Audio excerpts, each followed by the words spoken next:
Hello नमस्कार दोस्तों, स्वागत है आप सभी का हमारे और आपके अपने यूट्यूब चैनल मैथ्स टॉपिक पर।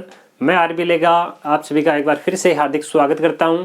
आज हम देखने वाले हैं, जो भी मेरे मित्र लोग रीट की तैयारी कर रहे हैं, चाहे वो लेवल फर्स्ट हो चाहे लेवल सेकंड हो, या फिर अगर आप में से कोई सीटेट की तैयारी कर रहा है तो उसके लिए यह जो वीडियो है वो बहुत ही ज़्यादा फायदेमंद साबित होने वाला है। जैसा कि आप सब जानते हैं, रीट में या सीटेट दोनों में हमारे पास जो मैथमेटिक्स है उसके 30 क्वेश्चन पूछे जाते हैं। 30 क्वेश्चनों में से 10 प्रश्न ऐसे होते हैं जो टीचिंग मेथड से संबंधित पूछे जाते हैं और 20 ऐसे प्रश्न होते हैं जो कि गणना वाले प्रश्न होते हैं। आज हम मॉडल पेपर फर्स्ट यानी फर्स्ट मॉडल पेपर के 30 गणित वाले प्रश्न जो है वो कंप्लीटली रूप से हल करने वाले हैं, जिनमें कि पहले वे 10 प्रश्न हल करेंगे जो कि टीचिंग मेथड से संबंधित पूछे जाते हैं और उसके बाद में जो गणना वाले न्यूमेरिकल्स क्वेश्चन होते हैं उनको हल करेंगे। तो देखिए, आज जो है सबसे पहला जो प्रश्न है आज का, उसमें लिखा गया है कि गणित वह मार्ग है जिसके द्वारा बच्चों के मन में तर्क करने की आदत विकसित होती है। यह किसका कथन है? यानी कि ऐसा लिखा गया है कि गणित जो है एक ऐसा सब्जेक्ट है जिसके द्वारा किसी भी बालक में या किसी भी वयस्क में तर्क करने की यानी जो सोचने की जो क्षमता है वह बहुत ही ज्यादा विकसित होती है। हमारे पास 4 ऑप्शन दिए हुए हैं, एक प्लेटो, एक गैलीलियो और एक पाइथागोरस, और चौथा ऑप्शन है लोक। इसका सही और सटीक उत्तर हो जाएगा हरलोक। जो है वैज्ञानिक जो हुए थे लोक, उन्होंने बोला था कि गणित के द्वारा जो है वो बालकों में तर्क करने की जो शक्ति है वो बहुत ही ज्यादा विकसित होती है। सेकंड क्वेश्चन है हमारा आज का, उसमें लिखा गया है कि गणित को किसका प्राण माना गया है। हमारे पास 4 ऑप्शन दिए हुए हैं, जिनमें से ऐसा कौन सा ऑप्शन है जिसका प्राण गणित ही है? विज्ञान, व्यापार, ज्योतिष और कला। तो अगर इस प्रश्न को परीक्षा में पूछा जाए तो हमें इसका ऑप्शन का करेक्ट ऑप्शन कौन सा चूज करना है? व्यापार, जो कि व्यापार पूरा का पूरा है जो मैथमेटिकली है। गणित की गणनाओं के बिना कोई भी व्यापार संभव नहीं है। नेक्स्ट क्वेश्चन है हमारा, जो पाठ्यक्रम है उस पाठ्यक्रम का अर्थ क्या है, उसका मीनिंग क्या होता है, उसके बारे में 4 ऑप्शन दिए गए। क्या पाठ्यक्रम का अर्थ जो है केवल विषय वस्तु से है, विभिन्न प्रत्ययों से प्राप्त जो है प्रकरणों से है, विद्यालय परिस्थितियों में क्रियाएं और अनुभव से है, या फिर उपयुक्त सभी? नहीं, इसका जो ऑप्शन है वो हो जाएगा 3rd नंबर ऑप्शन। गणित जो पाठ्यक्रम है उस पाठ्यक्रम का अर्थ जो मीनिंग है वह क्या होता है? जो विद्यालय की परिस्थितियों में क्रियाएं और अनुभव सीखे जाते हैं, यही पूरे पाठ्यक्रम का जो सही अर्थों में अर्थ होता है या मीनिंग होता है। किसी गणितीय आकृति को दिखाकर प्राप्त किया जाने वाला प्राप्य उद्देश्य। कक्षा में बालक बैठे हैं, उन बालकों को एक डिजाइन दिखाई जाती है, एक आकृति दिखाई जाती है और उनसे कुछ उद्देश्य की पूर्ति की जाती है। तो ये किस आधार पर हमें, देखिए, क्या वो उनके ज्ञान की जांच करता है, क्या उनके अवबोध की जांच करता है, या कौशल या प्रयोगात्मक? तो इसका वो किसकी जांच कर रहे हैं? उसके ज्ञान की जांच कर रहे हैं, तो वे ज्ञानात्मक इसका सही सटीक उत्तर हो जाएगा। नेक्स्ट आज का 5वां प्रश्न है कि अवरोह अभिक्रमित अनुदेशन में अनुक्रियाएं किस क्रम में जो है संयोजित की जाती है? किसकी बात की जा रही है? बात हो रही है अवरोह अभिक्रमित अनुदेशन में। ध्यान रखें, जो अवरोह अभिक्रमित अनुदेशन है इसमें सबसे पहले की जो क्रियाएं होती है वो बाद में संपन्न होती है और लास्ट की जो क्रियाएं होती है वो सबसे पहले संपन्न की जाती है। इसलिए अवरोह अभिक्रमित अनुदेशन को किस क्रम में होगा? ये खुद ही अवरोह क्रम में ही हो जाएगा। नेक्स्ट क्वेश्चन पे बात करते हैं। आज का 5वां प्रश्न, हमने 6ठा प्रश्न है, 5 प्रश्न हमने कंप्लीट देख लिए हैं। प्रचलित जो पाठ्यक्रम है जो वर्तमान में प्रचलित है उसका क्या क्या दोष है उसके बारे में हमें दिया गया है। 4 ऑप्शन में से उपयुक्त ऑप्शन का चयन करना है। पहला है जीवन से असंबंधित। जैसा कि आप और सब हम जानते हैं कि जो वर्तमान में पाठ्यक्रम है वो जीवन से किसी प्रकार का कोई संबंधित नहीं, ये ऑप्शन सही है। आगे देखते हैं, संकुचित दृष्टिकोण, ये भी सही है क्योंकि इसके द्वारा विद्यार्थियों की जो सोचने की क्षमता है वो बहुत ही ज्यादा विकसित नहीं होती, वे केवल किताबी ज्ञान, रटे रटाया ज्ञान पर निर्भर रह जाते हैं। नेक्स्ट हमारा है परीक्षा की प्रधानता। आज की जो है जो भी हमारे पास में पाठ्यक्रम चलता आ रहा है उसको केवल इसी रूप में दिखाया जा रहा है कि बालकों को वही पाठ्यक्रम कंप्लीट करना है और उसमें पूरे में से पूरे अंक किस प्रकार से प्राप्त किए जाते हैं। बालकों को इस प्रकार की ज्ञान नहीं दिया जाता कि इसके अलावा भी क्या होता है, किस प्रकार की क्षमता होनी चाहिए सोचने की, किस किस प्रकार से आदमी सोच सकता है, ऐसा नहीं होता है। तो ये जो सारे के सारे जो हैं वो इसके दोष हो जाएंगे। हमारा उपयुक्त ऑप्शन हो गया ऑप्शन डी। नेक्स्ट और आगे बढ़ जाते हैं। गणित को क्या कहा जाता है? विद्यार्थियों का दुश्मन। क्या ऑप्शन है देखिए। अक्सर विद्यार्थी ये सोचते हैं कि गणित जो है वो विद्यार्थियों का एक दुश्मन है, परंतु ऐसा नहीं होता है। गणित जो है विद्यार्थियों का दुश्मन नहीं है, ये शक्तिशालियों की शक्ति भी नहीं है, ये मन की भाषा भी नहीं है। जी हाँ, ये एक मानसिक जो है एक्सरसाइज है। अगर आपको याद हो तो हमने छोटी छोटी कक्षाओं में एक चैप्टर पढ़ा था, उसका नाम था जो है जो दिमाग की कसरत यानी मस्तिष्क का व्यायाम। इसका सही सटीक उत्तर हो जाएगा। नेक्स्ट आगे वाले प्रश्न पे बात करते हैं। उच्च प्राथमिक स्तर पर गणित शिक्षण का सबसे अधिक जो है वो महत्व किस रूप में होता है? उच्च प्राथमिक यानी कक्षा 6 से लेकर 8 तक की जो गणित होती है उसमें शिक्षण का सबसे ज्यादा जो है महत्व जो है किस चीज को दिया जाता है? वो भौतिक रूप में, मानसिक, व्यवहारिक या आध्यात्मिक? कक्षा 6 से 8 वर्ष तक के कक्षा 6 से 8 तक के बच्चे जो हैं उनको व्यवहारिक ज्ञान दिया जाता है ताकि आगे आने वाले फ्यूचर में उनके बहुत ही सहायता हो सके। नेक्स्ट, किसी खेत का अगर क्षेत्रफल ज्ञात करने के लिए जो उपयोगी शिक्षण की विधि है उस विधि का नाम क्या है? संश्लेषण विधि, विश्लेषण विधि, इकाई विधि या क्रिया विधि? तो इसका सही और सटीक आंसर है क्रिया विधि। नेक्स्ट हमारे पास 10वां प्रश्न है। गणित शिक्षण में पाठ्य पुस्तक का निम्न में से कौन सा महत्व नहीं है? हमारे पास में जो गणित शिक्षण के लिए हमें एक बुक दी जाती है उस बुक के अकॉर्डिंग ही हमारा सिलेबस देखा जाता है। यहाँ 3 ऑप्शन दिए जाते हैं, 4 ऑप्शन दिए हुए हैं। इन चारों ऑप्शन में से ये पूछा कौन सा महत्व नहीं है। 3 महत्व जो है वो गणित की किताब से पूरे किए जाते हैं और एक ऐसा कौन सा ऑप्शन है, चौथा ऑप्शन, जो इसका नहीं है। नवीन विचारों की जानकारी है तो किताब की सही है, ये तो अभ्यास करने के लिए मैथ की बुक काम में ली जाती है। मनोवैज्ञानिक आवश्यकताओं की पूर्ति है तो ये ऑप्शन कभी नहीं होता है, क्योंकि गणित की किताब के द्वारा जो मनोवैज्ञानिक आवश्यकताएं हैं वो पूरी नहीं होती है, शिक्षण सामग्री के रूप में तो होती ही होती है। इसका आंसर हो गया ऑप्शन सी। ये इसके आज की जो हमने मॉडल पेपर फर्स्ट लिया था जो कि स्पेशली रीट वालों के लिए, सीटेट वालों के लिए है, उसके 10 प्रश्न हमने कंप्लीट किए हैं जो कि टीचिंग मेथड से संबंधित है। ये 10 प्रश्न आपको किस प्रकार के लगे कमेंट सेक्शन में लिखकर जरूर बताइए। अब हम इससे आगे बात करते हैं क्वेश्चन नंबर 11 से लेकर 30 तक के जो भी प्रश्न है बहुत ही शानदार प्रश्न आपके लिए सिलेक्ट किए गए हैं। देखते हैं क्वेश्चन नंबर 11 किस प्रकार का है। तो इसका आप स्क्रीनशॉट ले सकते हैं या वीडियो को पॉज करके आप लिख सकते हैं। अब हम बात करेंगे प्रश्न संख्या 11 के बारे में। जो प्रश्न संख्या 1 से 10 तक देखे वो सारे के सारे जो है वो टीचिंग मेथड से संबंधित थे और 11 से लेकर 23 तक जो प्रश्न है वो हमारे सारे के सारे जो है वो न्यूमेरिकल्स क्वेश्चन आएंगे। तो बात करते हैं क्वेश्चन नंबर 11 के बारे में। 11 से 30 तक जितने भी प्रश्न हैं वो एक से बढ़कर एक शानदार प्रश्न आपके लिए लेकर आए गए हैं। क्वेश्चन नंबर 11 पे बात करते हैं। किसी संख्या के 10% और उसी संख्या के 15% का योगफल 70 दिया गया है।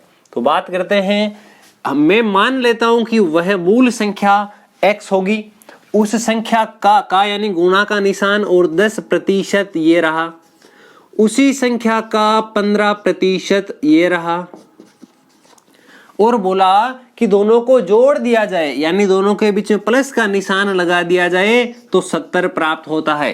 कितना प्राप्त होता है? 70 प्राप्त होता है। तो मैं काम कर लेता हूं, इन दोनों का लघुत्तम ले लेता हूं, एलसीएम ले लेते हैं। यहां आ जाएगा 10 गुणा x 10x, यहां आगे की साइड में 15 गुणा x 15x बराबर सेम टू सेम 70 का 70। 15 और 10 को जब जोड़ा जाएगा तो 25 हो जाएगा तथा साथ ही साथ ये 100 यहाँ भाग में है, आगे जाएगा तो गुणा में कन्वर्ट हो जाएगा। तो यहाँ मेरे पास आ जाएगा 25x बराबर 70 गुणा 100। अब ये 25 यहां गुणा में, इसको भी मैं आगे भेज देता हूं, ये भाग में चला जाएगा तो यहां आ जाएगा 70 गुणा 100 बटे में 25। इसका भाग इसमें 4 बार दे देते हैं, तब हमारे पास x का मान आ जाएगा।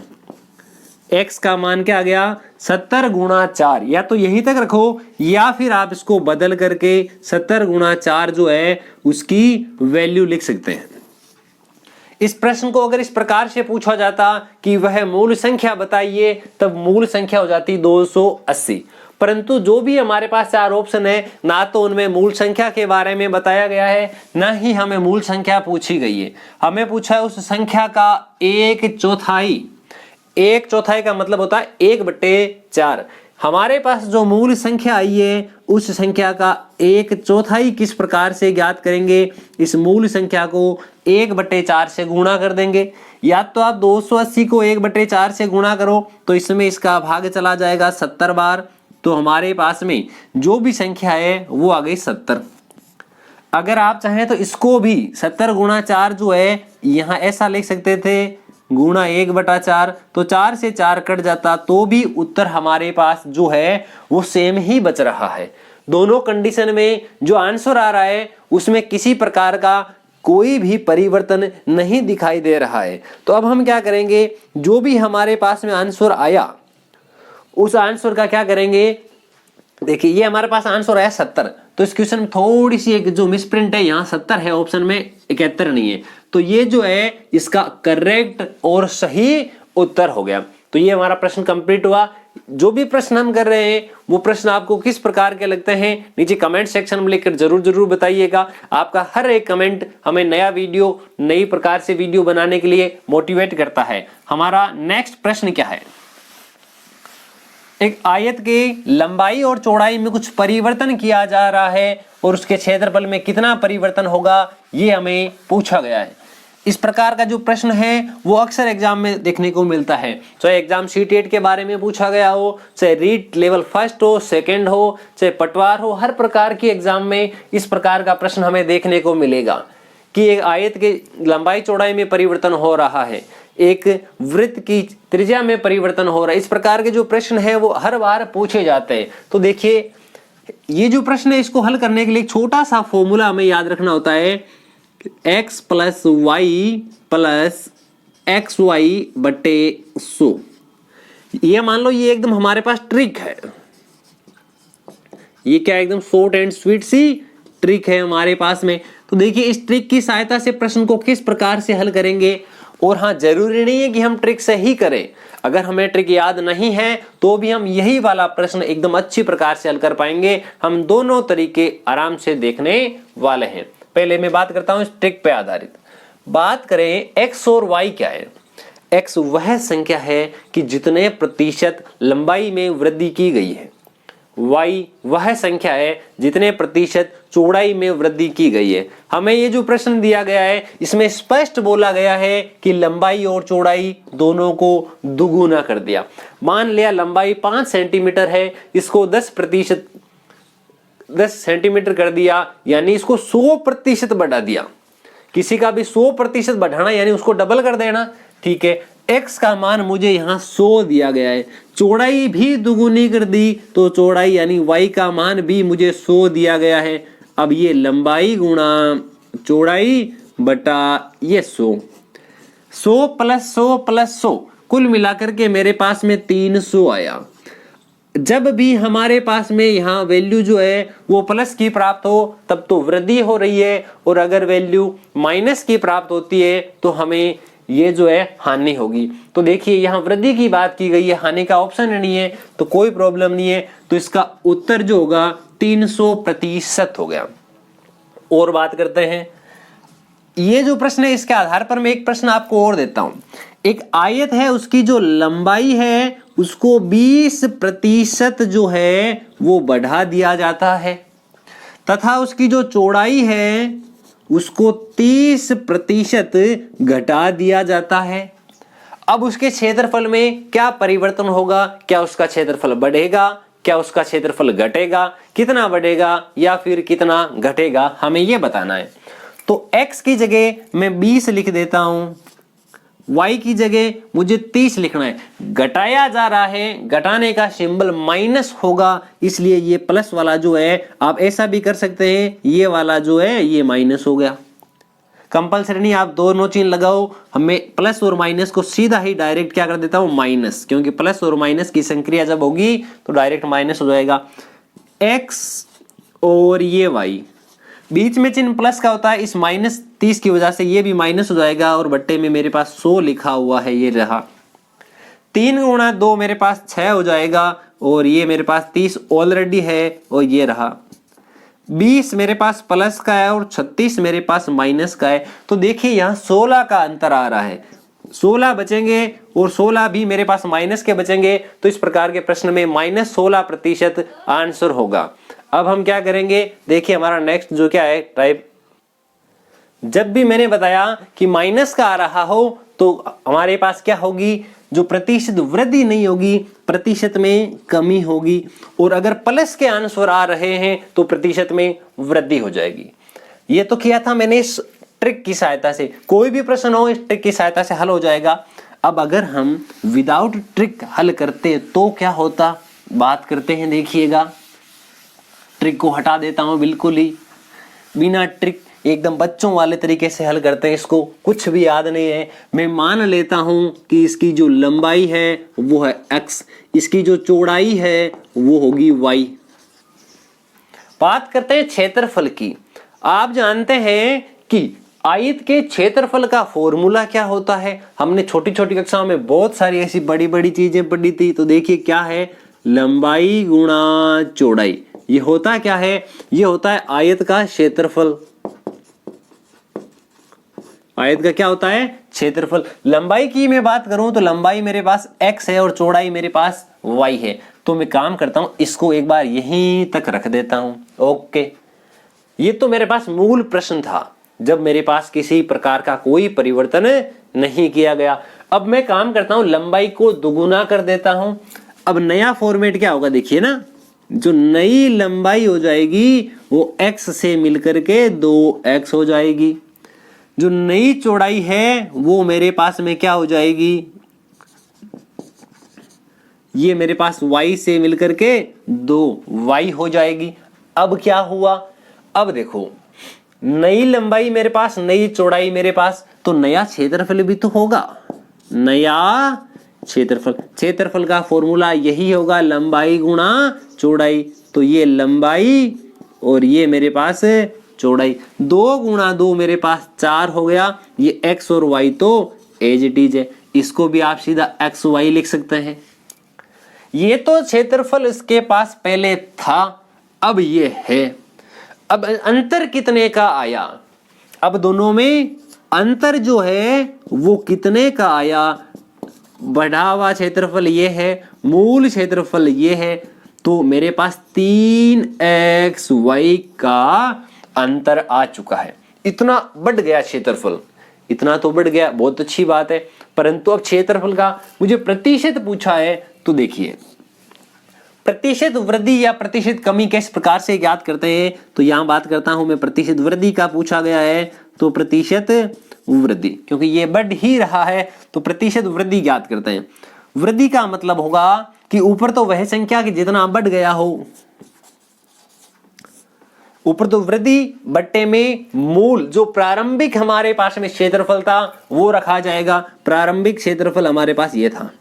अब हमें प्रतिशत पूछा है, 100 के ऊपर पूछा है, तो 100 से गुणा कर देना, ये दोनों कैंसिल हो गए। 3 गुणा 100 जो कि 300 आंसर। 100 ट्रिक से भी आ रहा था और आप चाहें तो इस ट्रिक से भी कर सकते हैं। दोनों तरीके हमारे पास उपलब्ध है, आपको जो सही लगे, जो आपके अनुसार सही सूटेबल हो, उस तरीके से आप प्रश्न को हल कर पाएंगे। और आगे बढ़ जाते हैं। अब हमारा जो नेक्स्ट है क्वेश्चन नंबर 13, बात करेंगे। बहुत ही अच्छा प्रश्न है, दिखने में थोड़ा सा अटपटा सा प्रश्न है, परंतु बहुत ही अच्छा प्रश्न है। तो देखिए, इस प्रश्न को हल करने से पहले मैं आपको एक चीज बताता हूं कि अगर कोई x है तो उस x की जगह में x की पावर 1 लिख सकता हूं। यदि मेरे पास में x लिखा है तो मैं इसकी पावर अगर 2 करना चाहूं तो मुझे अंडर रूट लगाना पड़ेगा। इसका अर्थ भी x है, क्योंकि यदि किसी संख्या के ऊपर स्क्वायर और अंडर रूट दोनों एक साथ लगा दिया जाए तो दोनों ही हट जाते हैं। जैसे ये हट जाएगा और मेरे पास ओनली x बचेगा। यही मुझे चाहिए था। और इसी तरीके से मैं इस प्रश्न को शुरू करना, देखिए हल करना शुरू करते हैं। किस प्रकार से इसका आंसर आएगा। मेरे पास लिखा गया है कि 2 प्लस अंडर रूट 3, इधर लिखा है 2 माइनस अंडर रूट 3। अगर इस प्रकार इतना ही प्रश्न होता तब तो हम बहुत ही मजे के साथ हल कर सकते थे, परंतु साथ ही साथ यहां देखिए एक अंडर रूट और दे दिया और ये अंडर रूट हमारे प्रश्न की जटिलता को थोड़ा सा बढ़ा देता है, केवल सोचने मात्र के लिए। देखिए किस प्रकार से हल करते हैं। मैं इसमें काम कर देता हूं, इस पूरे को इस प्रकार से ब्रैकेट में बंद करके पूरे का होल स्क्वायर कर देता हूं। अगर मैं इसका होल स्क्वायर करता हूं तो मुझे इसका अंडर रूट भी करना पड़ेगा।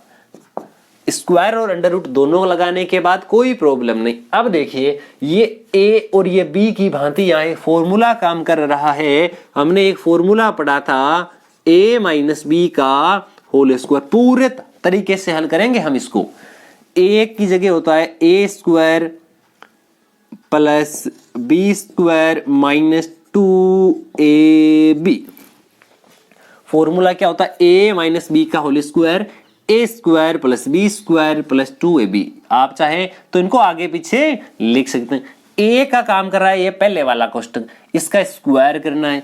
तो देखिए मेरे पास 2 प्लस अंडर रूट 3। अब ये इसका मैं स्क्वायर करूंगा तो ये अंडर रूट और ये स्क्वायर यानी अंडर रूट हट जाएगा। Okay, minus B square, sorry plus का चिन्ह है, बी स्क्वायर अगर करेंगे तो ये अंडर रूट और ये स्क्वायर दोनों हट जाएगा। 2 माइनस अंडर रूट 3 आ जाएगा। देखिए दोनों में से एक आपको लिख के बताता हूं मैं आपको। ये मेरे पास लिखा हुआ था a, ये पूरा a है। मैं इसका स्क्वायर करूंगा तो इस स्क्वायर से ये अंडर रूट हट जाएगा। इसी प्रकार जब ये माइनस का सिंबल है तब भी स्क्वायर से अंडर रूट हट जाएगा। ओके, a स्क्वायर और b स्क्वायर हमारे पास संपन्न हुआ। मैं 2ab की बात करूं, अगर 2a की जगह मेरे पास लिखा हुआ है 2 माइनस एक बार प्लस का अंडर रूट 3 और 2 माइनस अंडर रूट 3, ये रहा। इस प्रकार हम इसको लिख दिया। अब देखिए सोचिए अंडर रूट 3 से अंडर रूट 3 कट गया तथा ये 2 का तो 2, अंडर रूट इसमें भी है अंडर रूट इसमें भी है। मैं काम करता हूं ये पूरा इस प्रकार से लिख देता हूं 2 plus under root 3 2 minus under root 3। बाहर मेरे पास 2 और 2 मिलकर के 4 हो चुका है। अंडर रूट 3 तो पहले भी कैंसिल हो गया। अब क्या करते हैं, देखिए ये 2 यथावत रूप में है। यहां आपको याद हो तो हम ऐसा फॉर्मूला पढ़ते थे कि a प्लस बी और a माइनस बी अगर हो तो a square minus B square लिख देते हैं। तो प्रिय मित्रों a स्क्वायर और माइनस बी स्क्वायर के रूप में जैसे ही इसको कन्वर्ट किया जाएगा तो a का स्क्वायर यानी इस 2 का स्क्वायर करेंगे। ये पहले अंडर रूट का निशान, इस 2 का स्क्वायर मेरे पास 4 हो जाएगा। माइनस का सिंबल और जब b का स्क्वायर किया जाएगा तो b अर्थात अंडर रूट 3 और अंडर रूट 3 का स्क्वायर जब किया जाएगा तो वह मेरे पास होता है केवल और केवल 3। 4 में से इस 3 को घटाओ केवल 1 बचेगा। 4 में से इस 3 को जब घटाएंगे 1 बचेगा तो 1 को 2 से गुणा करेंगे तो 2 ही बचेगा। 4 माइनस 2। अब एक चीज सोचो, ये ऊपर वाला अंडर रूट जो है वो सब में लगेगा ना, क्योंकि ये तो सबसे पहले जो है हमने यही तो सीखा था। ये 2 और ऊपर अंडर रूट। क्या इसमें कहीं अंडर रूट 2 आ रहा है? ये रहा। तो इसका option 3 is the correct answer.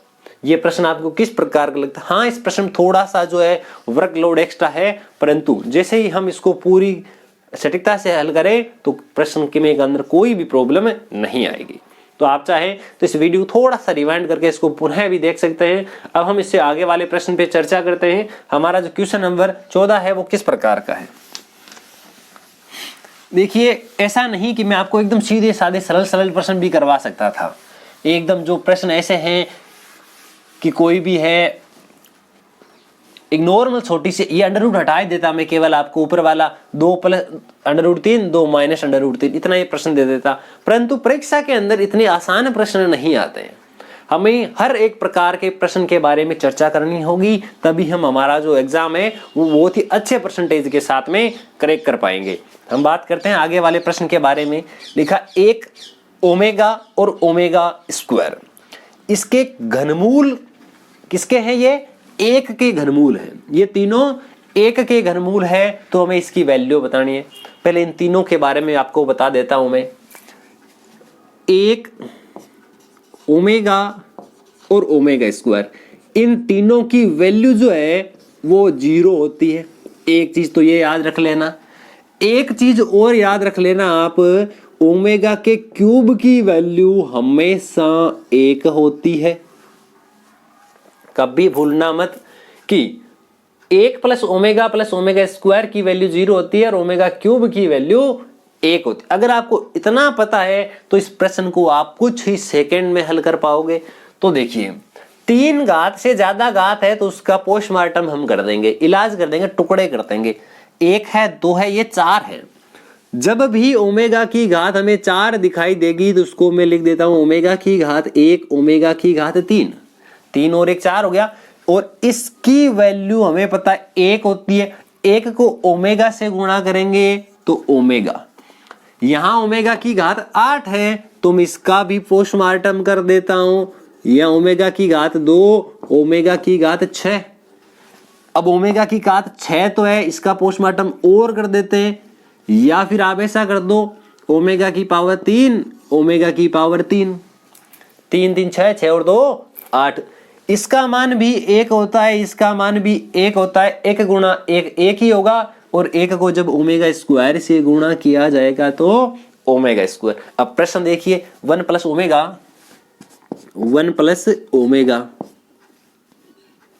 Okay. दूसरा ब्रैकेट है मेरे पास 1 प्लस ओमेगा स्क्वायर। तीसरा ब्रैकेट है 1 प्लस ओमेगा की पावर 4। 1 प्लस ओमेगा की पावर 4 की जगह में क्या लिख सकता हूं? केवल और केवल ओमेगा। 1 प्लस ओमेगा की पावर 8 की जगह में लिख सकता हूं केवल और केवल ओमेगा स्क्वायर। अब ये हमारे पास मूल प्रश्न बन गया। अब देखो 1 प्लस ओमेगा जहां पर है, ये रहा 1 प्लस ओमेगा। इसकी जगह में क्या और कोई मान लिख सकता हूं? जी हाँ, ये प्लस का है, उधर जाएगा तो माइनस का हो जाएगा। तो इस ब्रैकेट की जगह और इस ब्रैकेट की जगह में माइनस का ओमेगा स्क्वायर लिख सकता हूं। ये मैंने लिख दिया। इसकी जगह भी माइनस ओमेगा स्क्वायर लिख सकता हूं, ये रहा। अब 1 प्लस ओमेगा स्क्वायर की जगह चाहिए तो ये प्लस का जो ओमेगा है ये उधर जाएगा तो माइनस का हो जाएगा। यहां माइनस ओमेगा और इसका मान भी माइनस का omega. Minus minus plus minus minus plus, यानी माइनस प्लस का तो काम खत्म हो गया। वैल्यू जो भी आएगी प्लस की आएगी। अब ओमेगा पावर 2 और 1 3, 3 और 2 5, 5 और 1 6। या तो डायरेक्ट 6 लिखो या फिर 2 और 1 3, 2 और 1 3। ओमेगा की पावर हमारे पास में 3 अगर हो तो वैल्यू होती है 1। 1 गुणा 1 उत्तर आता है 1। क्या इसमें ऑप्शन दिया गया है 1? तो हमारा काम होगा नेक। तो इस प्रकार के हमें जो प्रश्न है बहुत ही अच्छी प्रकार से हम हल करना सीख रहे हैं। तो ये सारे प्रश्न आपको कैसे लगते हैं कमेंट सेक्शन में लिखकर बताना ना भूले। अगर आपको वीडियो पसंद आए तो अपने सभी दोस्तों में, रिश्तेदारों में इस वीडियो को शेयर करें। नेक्स्ट बात करते हैं आगे वाले क्वेश्चन नंबर 15 के बारे में। प्रश्न संख्या 15 जो है वो सीआई और एसआई से संबंधित है, यानी जो चक्रवृद्धि ब्याज और साधारण ब्याज दोनों का मिश्रण दिया आपको। 5% वार्षिक ब्याज दर से 3 वर्ष में 8,000 रुपए का चक्रवृद्धि ब्याज और साधारण ब्याज, इन दोनों का अंतर बताना है। यानी पहले चक्रवृद्धि ब्याज ज्ञात करेंगे, साधारण ब्याज ज्ञात करेंगे। उन दोनों में से हमें पता है हमेशा चक्रवृद्धि ब्याज ज्यादा होता है, तो ज्यादा में से कम को माइनस करेंगे, उत्तर हमारा आ जाएगा। चेक करते हैं। पहले चक्रवृद्धि ब्याज पे बात करेंगे, क्योंकि साधारण ब्याज में तो एकदम सीधा सा मूलधन गुणा समय गुणा दर बटा 100। अगर आप चाहें तो जब तक मैं हल कर रहा हूं आप इसका ऑप्शन जो है कौन सा उत्तर आ रहा है वो कमेंट बॉक्स में लिखकर बता सकते हैं। चक्रवृद्धि ब्याज का सूत्र होता है मूलधन गुणा ये मूलधन गुणा 1 प्लस 10/100 उसकी घात होती है समय। समय कितने वर्ष है? 3 वर्ष है, तो यहां मैं 3 लिख देता हूं, या फिर इसी चीज को 3 बार रिपीट कर सकते हो। 8000 गुणा, यहां हो जाएगा लघुत्तम ले लेंगे 105 हो जाएगा ऊपर बटा 100, पावर 3 को मैं ऐसा लिख देता हूं, यही वैल्यू जो है वो 3 बार है। अब देखिए थोड़ा सा जो कैलकुलेशन है वो हमें अपनी स्पीड में रखनी होगी, क्योंकि अगर मैं इन सबको गुणा करूंगा तो टाइम बहुत लगेगा। मैं इसमें 5 का भाग लगा देता हूं, कितनी बार जाता है? 21 बार। इसमें भी 5 का भाग लगा देता हूं, कितनी बार जाता है? इसमें भी हमारे पास में 21 बार। इसमें भी 5 का भाग लगा देता हूं, 21 बार। ओके, इन तीनों में 5 का भाग लगाऊंगा, इसमें 20 बार, इसमें भी 20 बार और इसमें भी 20 बार भाग चला जाएगा। 20 गुणा 20 गुणा 20, तीनों को गुणा करेंगे तो 8000 हो जाएगा, और ये जो है 8000 कट जाएंगे, तो हमारे पास केवल 21 गुणा 21 गुणा 21, 21 का क्यूब है। 21 का क्यूब होता है 9261। ये तो आया केवल और केवल चक्रवृद्धि ब्याज। अब मुझे निकालना है साधारण ब्याज, तो साधारण क्या निकालेंगे? देखिए सिंपल इंटरेस्ट की बात अगर करें, मूलधन गुणा समय गुणा दर बट्टा 100, 1 और 2 1 और 2, ये तो कैंसिल हो गया। अब देखिए 5 गुणा 8 होता है 40, 1 0 ये वाला। ओके, यहां तक ठीक है। ओके, अब क्या करना है मुझे? देखिए ये जो है मिश्रधन आया था, ये क्या था? मिश्रधन। मिश्रधन में से मूलधन को मुझे वापस घटाना पड़ेगा, तब मेरे पास ब्याज हो जाएगा, यहां हो जाएगा 1261 रुपए। ये तो क्या है? CI यानी चक्रवृद्धि ब्याज। अब मुझे ऐसा ही निकालना है, साधारण ब्याज निकालना है, तो ये तो साधारण ब्याज का फॉर्मूला 4 गुणा 3 12। एक ब्याज आ रहा है 1200 रुपए, एक आ रहा है 1261 रुपए। दोनों में से कौन सा ज्यादा है वो आप अच्छी प्रकार से देख पा रहे हैं, और जो ज्यादा है उसमें से कम को अगर घटाया जाएगा, 1261 में से 1200 घटा दिए जाएंगे, तो मेरे पास केवल और केवल 61 रुपीज 61 रुपए बचेंगे, और वो 61 रुपए का हिसाब हमने ऑप्शन 4 में देखा, और इस प्रकार हमने 11 से 15 तक जो प्रश्न है बहुत ही अच्छे प्रकार से हल किए हैं। अब हम इससे आगे बढ़ते हैं प्रश्न संख्या 16 की ओर। देखिए हमारा जो 16 नंबर प्रश्न है वो किस प्रकार का दिया हुआ है और किस प्रकार हम उसको हल करेंगे, देखते हैं। नेक्स्ट प्रश्न पे बात करते हैं, जो कि लाभ हानि से संबंधित है। लिखा हुआ है, एक दुकानदार जो है उसने एक रेडियो 20% के लाभ पर बेचा, और बेचा कितने रुपए में? 840 रुपए में। पहले इस रेडियो के बारे में बात करेंगे, उसके बाद में उसने दूसरा रेडियो और बेचा, वो 4% हानि के हिसाब से बेच दिया, तो उसको कुल कितना लाभ हुआ, कुल कितनी हानि हुई, उसका प्रतिशत बताना है। मैं पहले रेडियो पे बात करता हूं। हमारा जो पहला रेडियो बेचा गया, मैं मान लेता हूं वो X रुपए में खरीदा गया था। कितने रुपए में? X रुपए में। तो उसके ऊपर 20% लाभ कमाया। 100 रुपए में होता है, 100% में वो लेकर आया था, 20% उसने लाभ कमा लिया, तब उसने 120% करके बेच दिया। यानी X रुपए में वो लेके आया, यानी 100% में, और 120% करके उसने बेच दिया, तब वो 840 रुपए कमाता है। ये हिसाब होता है। और यहां से अगर देखा जाए तो मैं ऐसा कह सकता हूं कि X का जो मान आएगा वो ऐसा कुछ आ जाएगा, 840 गुणा 100 बटा 120। ये जो भी वैल्यू आई है, 1 0 से 1 0 कैंसिल हो जाएगा। अब इसका भाग इसमें लगा देता हूं। 12 गुणा 5 60 होता है, 12 गुणा जो 7 है वो हमेशा यही वैल्यू है।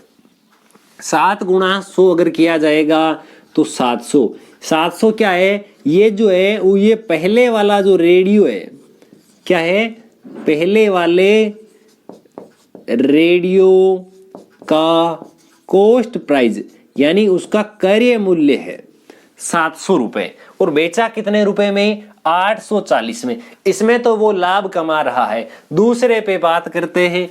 मैंने मान लिया कि दूसरे वाला जो है वो उसने Y रुपए में खरीदा था, और 5 4% हानि से बचा। 100% में खरीदा और उसकी 4% हानि, यानी 100 में से 4 कम कर दिए, 96 में उसने बेच दिया, तब उसने 960 रुपए कमाए।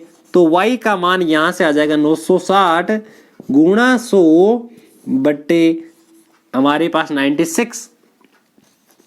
ये लो, इसका भाग इसमें लगा देता हूं 10 बार, 10 गुणा 100 मेरे पास 1000 आया। और ये वाला जो है ये दूसरे रेडियो का क्रय मूल्य, कॉस्ट प्राइस है। तो उसने टोटल जो है वो कितने रुपए का खर्चा किया तब उसने दोनों रेडियो खरीदे थे। मैं बात करता हूं कुल क्रय मूल्य की। कुल क्रय मूल्य 1000 और 700 यानी 1700 रुपए में तो उसने रेडियो खरीदे थे। और कुल अगर मैं बात करूं विक्रय मूल्य की, सेलिंग प्राइस की, तब उसने कितने में बेचे थे। देखिए 840 रुपए तो ये, 960 रुपए ये, टोटल मिलाकर के उसके हो गए 1800 रुपए। टोटल कितने हो गए जब दोनों को जोड़ा जाएगा तब उसने 1800 रुपए जो है, उस 1800 रुपए के अंदर वो दोनों माल बेच दिए। तो उसने कितने रुपए कमाए? 100 रुपए कमाए। कितने कमाए? 100। ये 100 रुपए का उसको लाभ हुआ।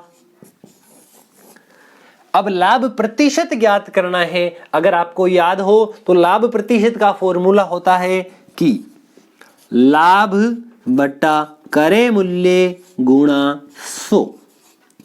ये कट गया। 100 में मुझे 17 का भाग देना है। 17 गुणा 5 मेरे पास 85 होता है और ये 15/17।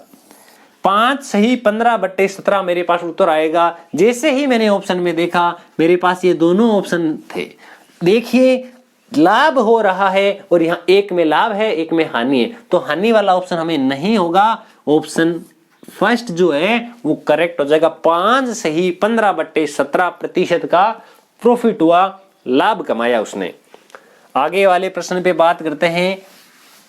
ये किस प्रकार का प्रश्न है? ये साझा वाला प्रश्न आ गया। अब हमारे पास में लिखा, दो मित्र है, दो दोस्त हैं, दो फ्रेंड है। एक ने 1 लाख रुपए लगाए, एक ने 1.5 लाख रुपए लगाए। एक ने तो 1 लाख रुपए लगाए, दूसरे ने 1,50,000 रुपए का इन्वेस्ट किया। ओके, अब बोला दोनों ने व्यापार भी शुरू कर दिया। वर्ष के अंत में टोटल लाभ हुआ उनको 24,000 रुपए। पहले बात करते हैं उनकी जो पूंजी है वो किस अनुपात में लगाई गई थी। 50 का भाग इसमें 2 बार और 150 में 3 बार। उन्होंने पूंजी लगाई 2:3 के अनुपात में, तो उनका जो प्रॉफिट होगा, जो लाभ कमाया, वो भी 2:3 में ही बांटा जाएगा। तो मैं बात करता हूं पहले मित्र की, तो उसका भाग क्या होगा? पहले का भाग जो है वह हो जाएगा 2, किस में से? 2 और 3, 5 में से। अगर उसको 5 में से 2 मिलता है तो उसको 24,000 में से क्या मिलेगा? ये तो पहले वाले का भाग। दूसरे वाले का जब भाग निकाला जाएगा उसको 3 मिलता है 5 में से, तो बताओ उसको 24,000 में से क्या मिलेगा? मैं इसका भाग लगा देता हूं इसमें। पहले मेरे पास भाग जाता है 4 बार, उसके बाद में 8 बार, और लास्ट में जितने भी जीरो है ये दोनों के दोनों जीरो लगा दिए। ये 4,800। इसका डबल करेंगे तो मेरे पास आ जाएगा 9,600। यानी पहले वाले का तो भाग है 9,600, जो कि हमारे पास 2 ऑप्शन में है।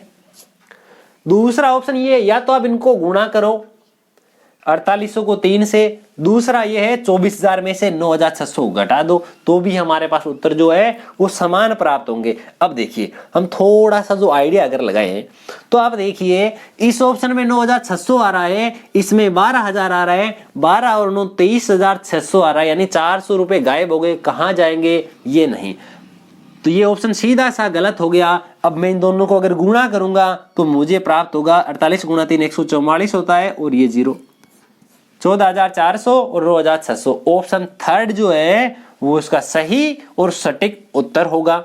ओके, आगे बढ़ते हैं हमारे पास में नेक्स्ट क्वेश्चन की ओर। आगे वाला जो प्रश्न है, एक शहर की वर्तमान आबादी 80,000 है। वर्तमान में 80,000 आबादी है और उसकी बढ़ोतरी की दर, वृद्धि दर जो है 5% प्रति वर्ष है, तो 3 वर्ष बाद उसकी आबादी कितनी होगी? मित्रों सेम ये प्रश्न जो अभी मैं आपको करवा चुका हूं, अगर आपने थोड़ा बहुत ध्यान दिया हो तो मैंने एक प्रश्न लिखा था अभी जो कि साधारण ब्याज और चक्रवृद्धि ब्याज से संबंधित था। इसमें 8,000 रुपए लिए गए थे, उसका हमने चक्रवृद्धि ब्याज निकाला था। यही 5% दर थी, यही उसमें 3 वर्ष समय था और हमें 9,261 रुपए मिश्रधन प्राप्त हुआ था। मिश्रधन प्राप्त हुआ था। अब इसमें क्या करना है, उसकी आबादी जो है वो कितनी होगी, यानी उसमें मिश्रधन ही बताना है आपको। 80,000 रुपए का इस दर से मिश्रधन जब ज्ञात करोगे तो ये हमारे पास आंसर प्राप्त होगा 9,261। उसमें 8,000 था तो 9,261 आया, इसमें एक जीरो एक्स्ट्रा है तो इसमें भी जीरो इंक्लूड हो जाएगा। आशा ही नहीं पूर्ण विश्वास है कि इस प्रश्न को आप बहुत ही अच्छी प्रकार से इसको हल कर पाएंगे। आप में से कौन कौन इस प्रश्न के सही उत्तर निकाल लेता है कमेंट बॉक्स में लिखकर हमें जरूर बताएं। अब हम इससे और आगे बढ़ जाते हैं नेक्स्ट क्वेश्चन की ओर। हमारा नेक्स्ट क्वेश्चन इससे भी बहुत ज्यादा शानदार होने वाला है। देखते हैं नेक्स्ट क्वेश्चन हमारा क्या दिया हुआ है, किस प्रकार का प्रश्न है। लिखा हुआ है कि ABC जो है एक समकोण त्रिभुज है। ABC एक समकोण त्रिभुज है जिसमें कि कोण A जो दिया गया है हमारे पास में 90 डिग्री है। ये कोण A है, इनमें से एक B है एक C है। ऐसा भी हो सकता है कि ये जो डायग्राम है वो आपको प्रश्न में दिया जाए और नहीं भी दिया जाए, दोनों ऑप्शन अवेलेबल है। AD लंब है BC के ऊपर, ये जो है BC के ऊपर लंब हो गया। AB बराबर 5 सेंटीमीटर, A से B तक की जो दूरी है वो 5 सेंटीमीटर गिवन है तथा BD बराबर आपको 3 सेंटीमीटर दिया हुआ है। इतना सा प्रश्न हमें गिवन है। हमें CD का मान पूछा है, CD ये वाली दूरी है। तो सबसे पहले इस प्रकार प्रश्न में हमें पाइथागोरस प्रमेय का प्रयोग करना है। पहले इस ऊपर वाले त्रिभुज में प्रयोग करेंगे जिसका नाम क्या है वो देखिए, जो है त्रिभुज ADB। पाइथागोरस प्रमेय के अनुसार कर्ण स्क्वायर बराबर आधार स्क्वायर प्लस लंब स्क्वायर होता है। मुझे इस आधार का मान ज्ञात करना है तो मैं यहां से ऐसा कह सकता हूं कि आधार स्क्वायर बराबर कर्ण स्क्वायर माइनस लंब स्क्वायर।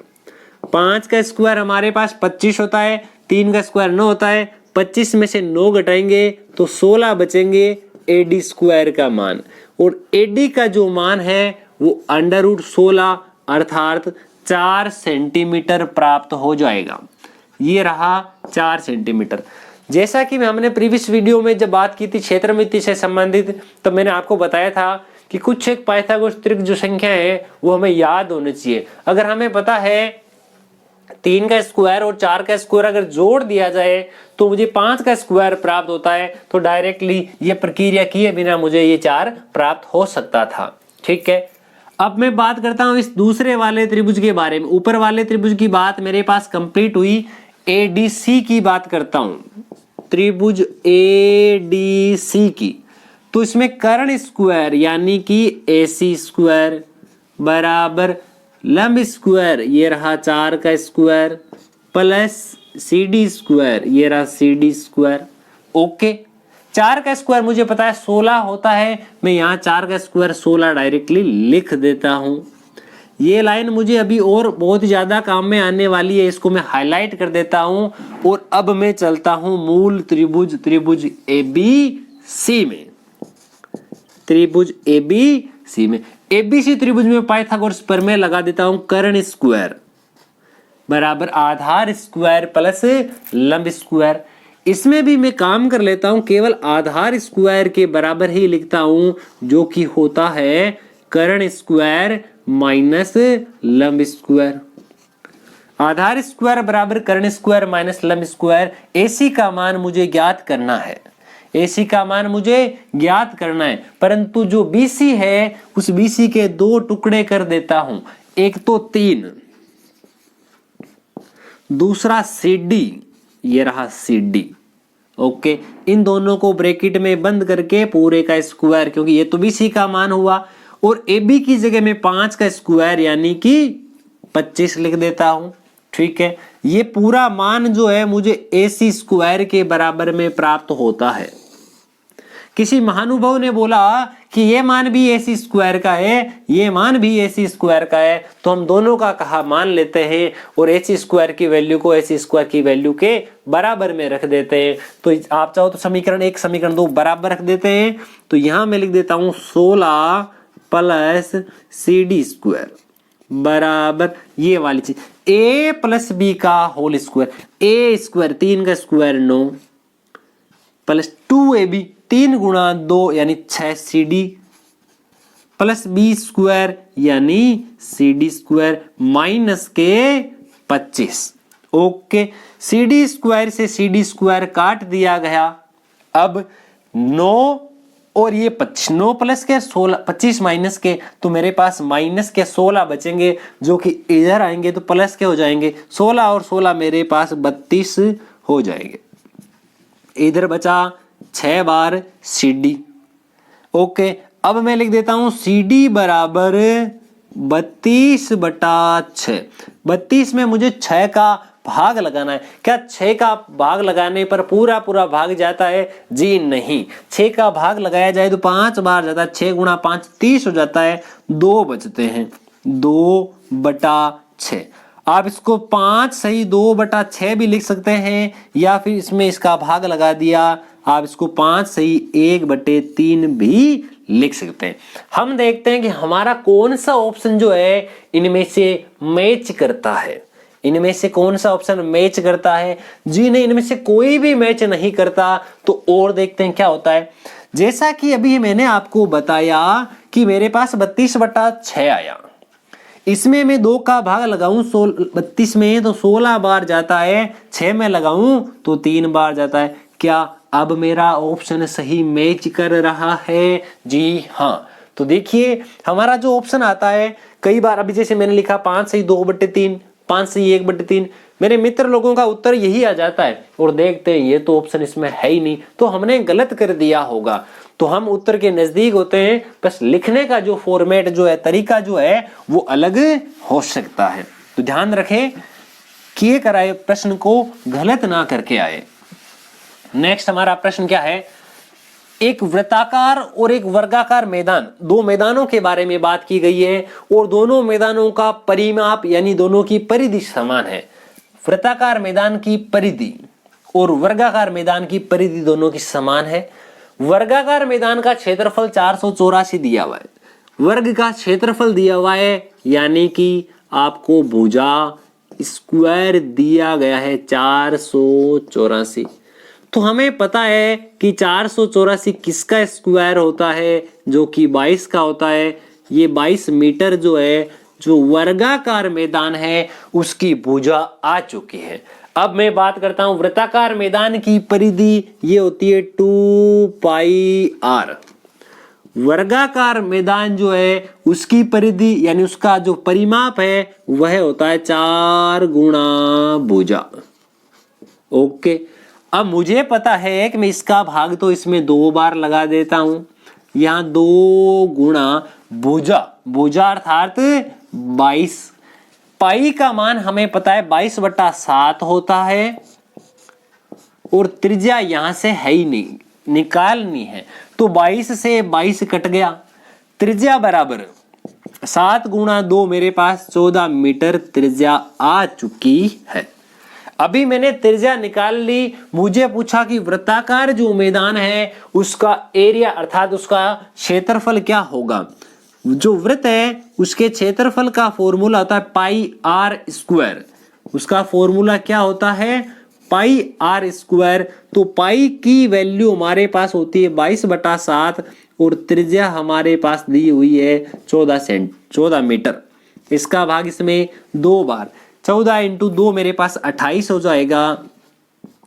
28 गुणा 22, जब दोनों को गुणा किया जाएगा तो 616 वर्ग मीटर उत्तर आएगा। क्या हमारे पास दिए गए ऑप्शन में से 616 है? जी हाँ, option second is the correct answer.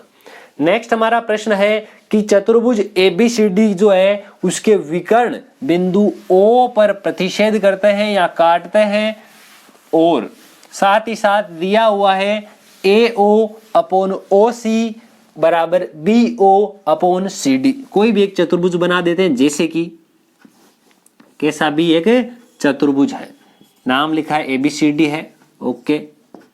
इसके दो विकर्ण भी बना देते हैं, लिखा AO upon OC, BO upon OD, ये बराबर है। तो चतुर्भुज क्या होगा?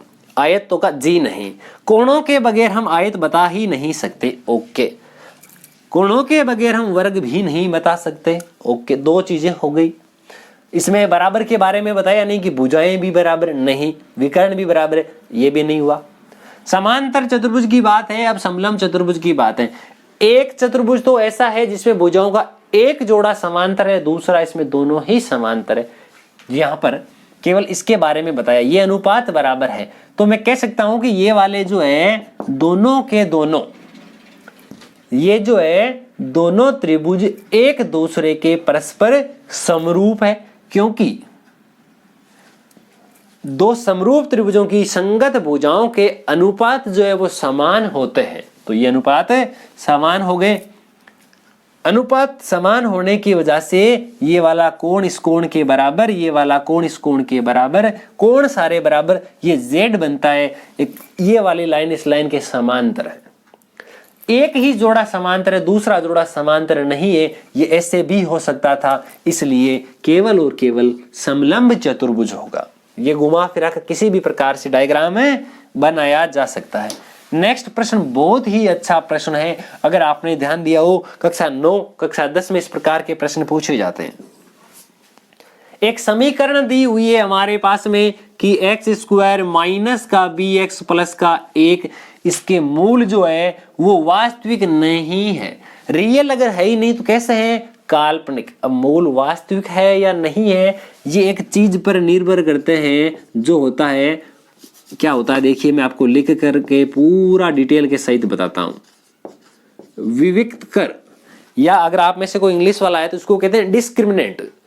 जो होता क्या है, आपने सुना होगा एक फॉर्मूला होता है श्रीधराचार्य, x की वैल्यू निकालने के लिए -b plus minus b² minus 4ac upon 2a, ये होता है श्रीधराचार्य फॉर्मूला।